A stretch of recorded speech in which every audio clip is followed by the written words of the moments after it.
Hello everyone, my name is Carlyle-Moses and I am an amateur astronomer. I'm also a member of the Kamloops Astronomical Society. I'm also a member of the Royal Astronomical Society of Canada, and I'm also a member of the Astronomical League in the United States. Today what I want to do is talk to you a little bit about the moons of Saturn and Jupiter, and in particular I would like to talk to you about transits, occultations, eclipses, and shadow transits of those moons. Transits, occultations, eclipses, and shadow transits, that's a bit of a mouthful. For short, it's often referred to as TOES. Taking the first letter of each gives you TOES. And speaking of TOES, I am also giving this presentation as part of the requirements for meeting something known as the Huygens TOES Observing Challenge for this year, and that has to do with a shadow transit of one of Saturn's moons, Titan. We'll talk about that. And if you're wondering, Huygens is the name of a probe that went to Titan. Okay, so Jupiter and Saturn, what can I say? These are a primary target for those getting started in astronomy. They're pretty exciting to look at on their own. Jupiter's ever-changing atmosphere, for example, those latitudinal bands, and of course the famous GRS, or the Great Red Spot, and it itself is ever-changing, getting smaller, but it is changing, and it's exciting to look at through a telescope to see these huge storm systems move across the face of Jupiter. Saturn, of course, with its ring divisions, for example, the relatively thick ring that you see there in the slide here, that thick division between the rings is known as the Cassini division. And of course, like Jupiter, although not as intense or not as vivid, we also have latitudinal bands associated with Saturn.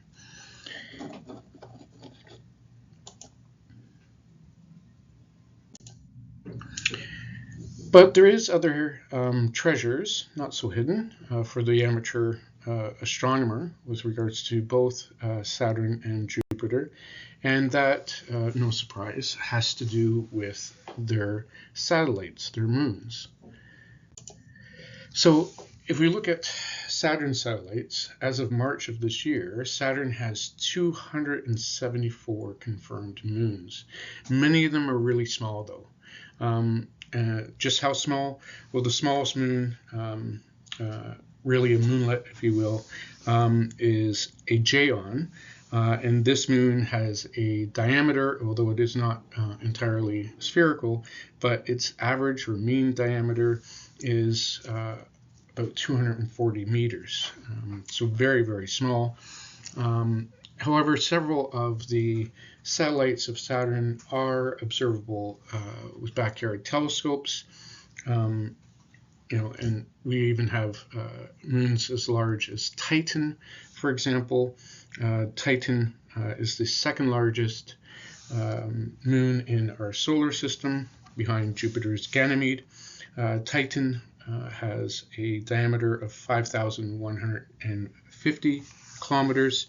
To put that in perspective, it's larger than Mercury, and comparing it to our moon has a diameter of 3,500 meters, and again, Titan has a diameter of 5,150 kilometers. So about 50% larger, at least in terms of diameter. So let's take a look at some of the satellites that we can see for Saturn.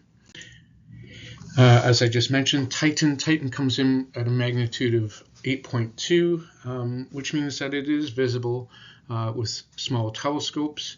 You may not be able to resolve it to a disk, but you can clearly see it as a pinpoint of light with small telescopes and with high-powered binoculars. A magnitude of 8.2 shouldn't be too much of a challenge for good quality binoculars. Where you're going to need a small telescope and not necessarily be able to see them with binoculars is these 4 moons here, the next 4 largest moons of Saturn, Iapetus, Rhea, Dione, and Tethys. They all have magnitudes ranging from 9.7 to 10.4, so visible with small telescopes, anything larger than 80 millimeters in aperture. So, looking at around 3 inches or so, scopes and above will be able to capture these 4 moons, so long as the atmospheric conditions, seeing transparency, allow you to do that.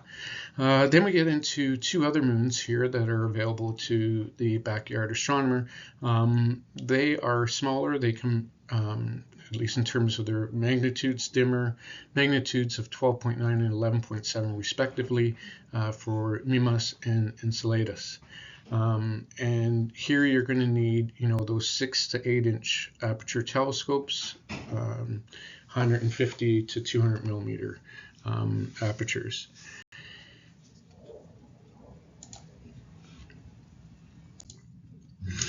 For Jupiter satellites, Jupiter has 95 official moons, but the ones that are generally available to the backyard astronomer are the 4 Galilean moons, named after Galileo, who discovered them. And you can see here their magnitudes are well within the reach of binoculars, so easy targets for telescopes. And depending on your eyes, you should be able to see some people have claimed to have seen all of these with unaided vision. You get to a dark site, a good night of steady seeing, goes without saying, good transparency. Even my eyes should be able to see Ganymede at least, and maybe Io as well, given their magnitudes. I know I've been able to see stars down to that magnitude, and maybe even Europa as well. I doubt that, given my old man eyes, I doubt that I'd be able to see Callisto, but to be honest, I've never tried looking for the moons of Jupiter with the naked eye, and maybe something to give a try here. But really, these are 4 moons that are easily seen through binoculars or any telescope, and I'm sure many of you have already seen these moons. Now, in terms of being able to see all these moons, of course, these moons are orbiting around the planets, which means at times they may be too close to Saturn or maybe too close to Jupiter, and therefore the glare of the planets obscures them. Or, of course, because they're orbiting, as I mentioned, they may be behind the planet, and so you can't see those particular moons. And so there's various software packages out there, Stellarium, all that stuff, that you can use to plan your observation sessions, so you get to see the moons that you want to see. Sky and Telescope has an option here for Saturn's moons. You can plug in the date, your time. Don't forget it's in UTC, Universal Time. So make sure you put in the proper offset with regards to your time. I'm here in British Columbia, so Pacific time. We're in daylight time, so it works out to be -7, 7 hours difference. And then at the bottom, you'll notice that you can put in your telescope view, so direct view. There's also inverted view, so I typically use a Dobsonian telescope. And then, of course, you have your mirror reversed, which is common for a lot of refractors, for example. So you can put in that view to get, the positions, the configurations of the moons as you will see them through your particular telescope. And here we have Sky and Telescope's interactive website for Jupiter's moons. And so you can see the configuration of the moons there at the top, where I have all 4 of the moons lined up on one side of Jupiter. I particularly like how that looks in the telescope, and so I might be interested in seeing that again, and so I can search for the particular time and dates that may happen. And there's an example there for November 27th of this year at 4:30 UT, and so that works out given that late into November, so we're done with daylight savings time, so we'll be into that would be around 8:30 in the evening. This will happen on the 27th of November. Anyways, so, but some other factors to consider, is the planet visible in the first place from your observing location when those desired moon configurations, or the desired moons that you want to see and the desired configurations are observable? The planets aren't always available to us in the night sky, so we got to make sure that they're there in the first place. You also want to see what altitude the planet is going to be above the horizon. Typically, the higher the better. When anything is relatively low to the horizon, you're viewing it through a thicker atmosphere, and therefore you have more of the negative impacts of the atmosphere on your viewing session, namely the seeing tends to decrease in quality the closer you get to the horizon. And seeing details of the fainter moons, for example, being if they're relatively close to each other, or if they're relatively close to the parent planet, seeing can be an issue. Bad seeing just tends to wash everything out.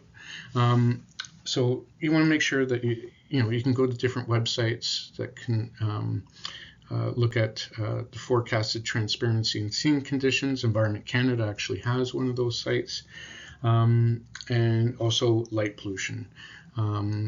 It's not as great of a factor, light pollution is, for example, if you're viewing galaxies, but it's still something to consider, right?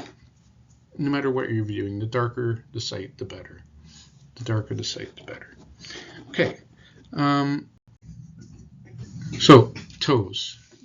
As I mentioned, this stands for transits, occultations, eclipses, and shadow transits.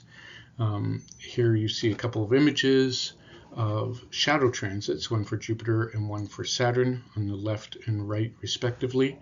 And we're going to talk about these in detail, so let's first define what all of these are. What's the difference between an occultation and an eclipse? And so let's dive into that.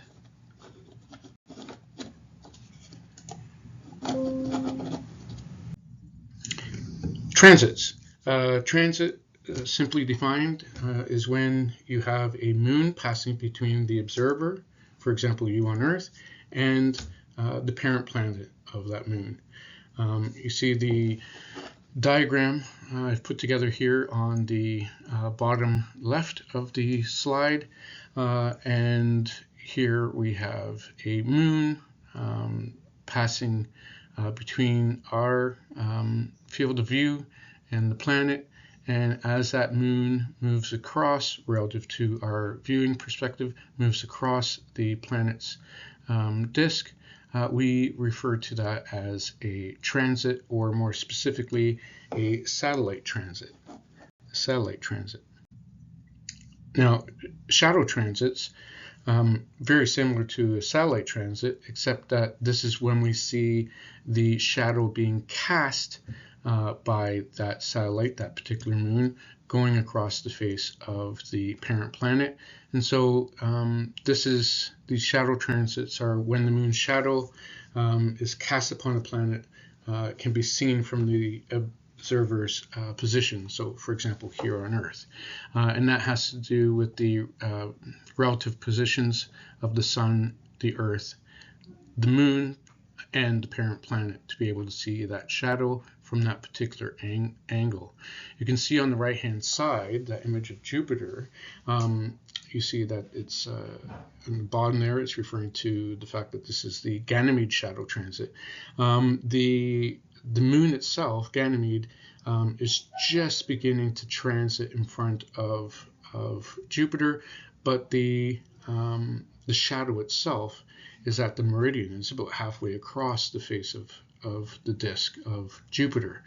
And so very shortly there will be a full-on satellite transit of the moon Ganymede, as well as the shadow transit going on at the same time.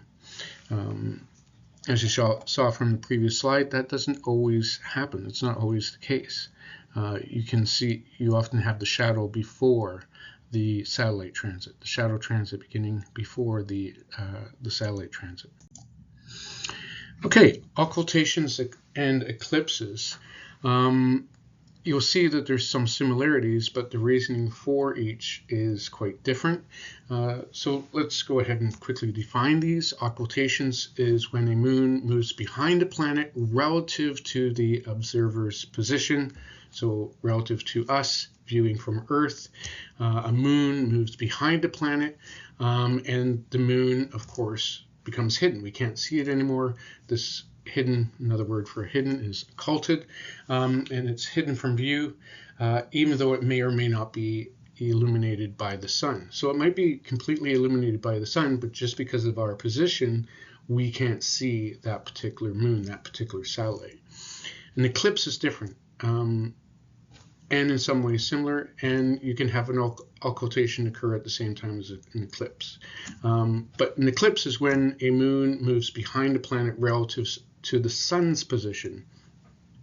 The moon is hidden to the observer because it is no longer illuminated by the sun, i.e. it's lost to the shadow of the planet. And so that's an eclipse. We all know what an eclipse is. This is exactly what's happening. We have the sun and then the planet, and behind the planet, if you're viewing this in a straight line, sun, planet, and then behind the planet is the moon. And so the moon is lost to the shadow being cast by that parent planet, let it be Saturn or Jupiter in this case, and we no longer can see that particular moon, even though it might still be in the line of sight from the observer here on Earth. An occultation is different in that it simply moves behind the planet relative to our position. Okay, so continuing on with our discussion of occultations and eclipses. This slide, I know this diagram is quite busy, but bear with me. On the left-hand side, it deals more with the transits and shadow transits. But on the right-hand side, we are dealing with eclipses and occultations. And let's start with looking at the eclipses. So let's bring your attention here. This area here, I'm circling with the pointer. You'll notice that the satellite, these moons, are moving in a counterclockwise direction. And as this moon enters the shadow cast by, in this case it's Jupiter, the shadow cast by Jupiter, the satellite, the moon, is now moving into eclipse. And that particular satellite will be in eclipse until its orbit brings it to this point where it moves out of the shadow of Jupiter, and it is now illuminated by sunlight. The eclipse is over. And so no matter where we are on Earth, we can't see that.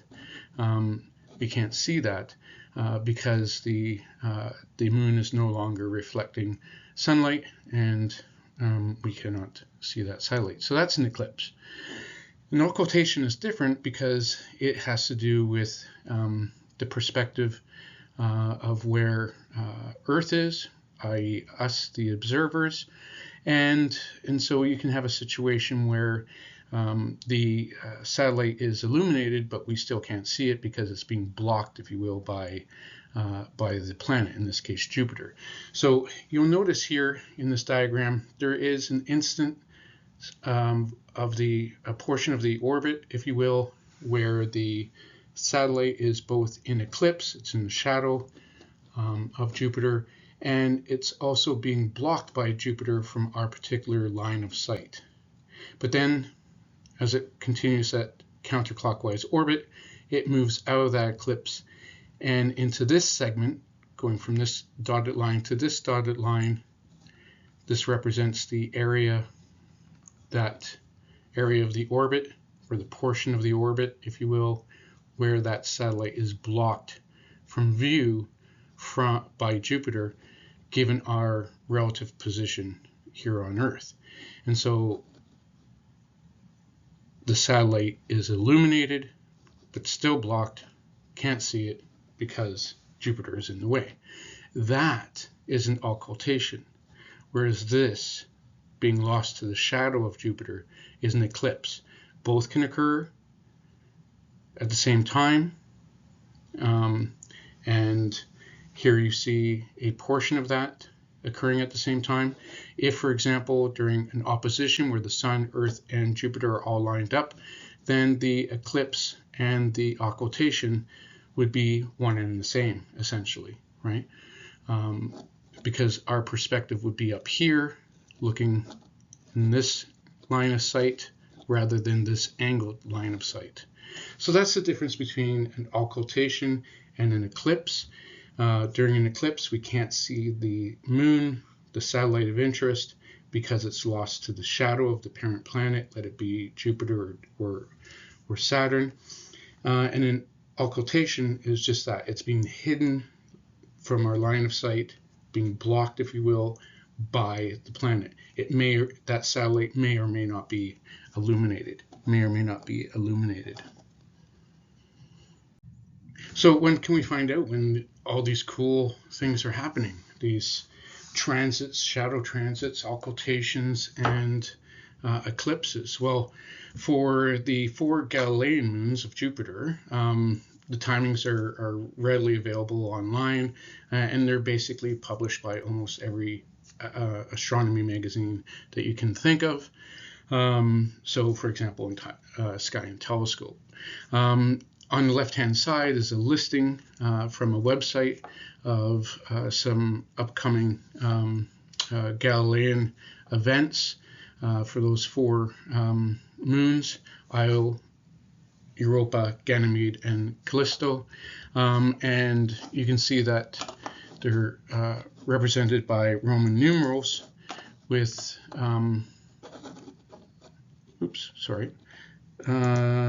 there we go, with 1 being Io, 2 being Europa, 3 being Ganymede, and 4 being Callisto. And then you can see here, so the first one here is it's the start of the transit of Io on December 7th of this year, and that occurs at 35 minutes past midnight. And again, these are universal times,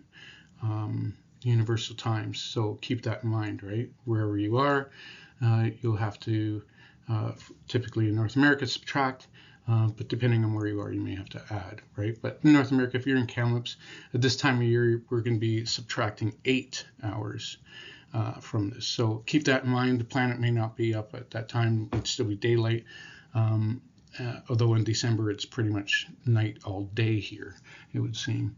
I've highlighted this. This is for Callisto. For the other 3, Io, Europa, Ganymede, their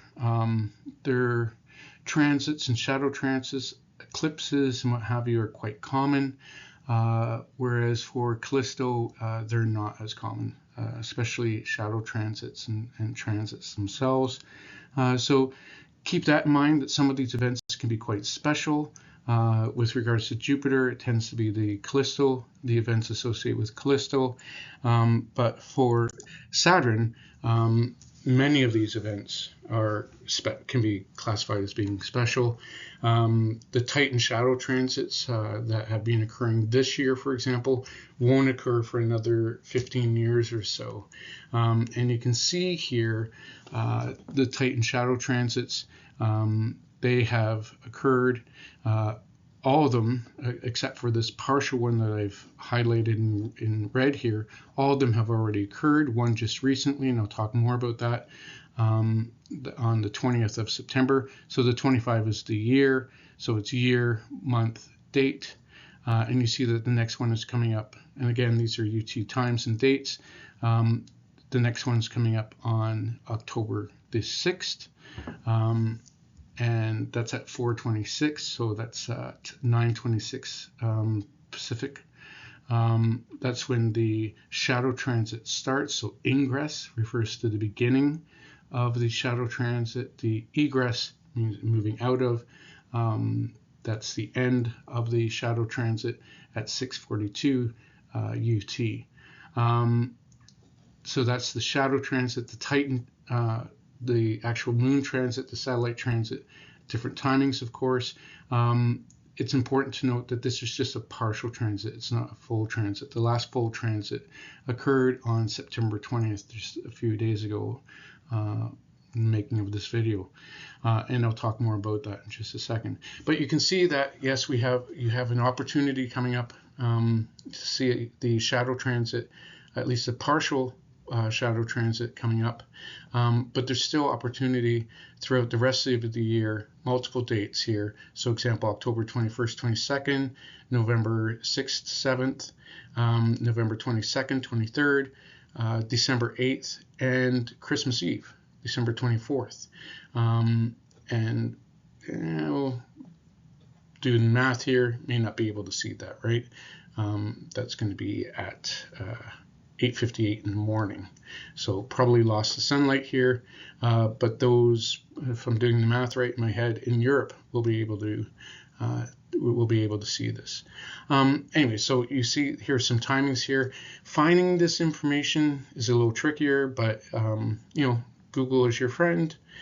Google Titan shadow transit, Titan transit, and something will come up, and you can do that for each of the moons of Saturn, although not all of them are going to be easy to see. So it really depends on the telescope that you have, and of course the seeing and transparency conditions. Here for September 20th that just passed, I was able to go out, and I was lucky to have an opportunity to view the Titan shadow transit. There's some information about what I used to be able to see it on the left-hand side. So I was using a 10-inch Dob. I was using a 10mm eyepiece with a 3x Barlow, giving me a magnification of 360. And there's some other information there. This SQM, if you're wondering, that's the sky quality meter. I picked one up. I find them handy. Many of you might be more used to working with the Bortle scale in terms of light pollution. I'll get in trouble by some astronomers for saying this, but you can kind of equate the two, and a SQM reading of 21.1 megs per arc second squared works out to be about a Bortle sky equivalent of about a 4. The transparency that night was really good, 5.5 out of 7. Everybody uses different transparency and seeing scales, 7 being the best for transparency, 5 being the best for seeing. So as you can see, I had pretty good conditions that night, 5.5 out of 7, 4.5 out of 5 for the conditions. That was at the time of the observation. Just an hour or so leading up to the observation, things were not so good. There was a bit of smoke in the air, and the seeing was quite bad. But then the atmosphere settled, and seeing what became very, very good, excellent almost. Anyways, on the right-hand side, you can see my sketch of Saturn. You'll see here, let me just bring up the highlighter. So you see Titan. You can see this little white dot here. That's my representation of Titan itself. And then behind that white dot is a black dot, and that was its shadow. And that's where I saw it. It was almost at the meridian at this time of the observation. And also what was going on in my field of view was a star all the way down here, and then everything else that was in my field of view were other Saturn satellites, moons, Iapetus, Dione, Rhea, and Tethys. Were also in my field of view, and I was lucky to be able to see them.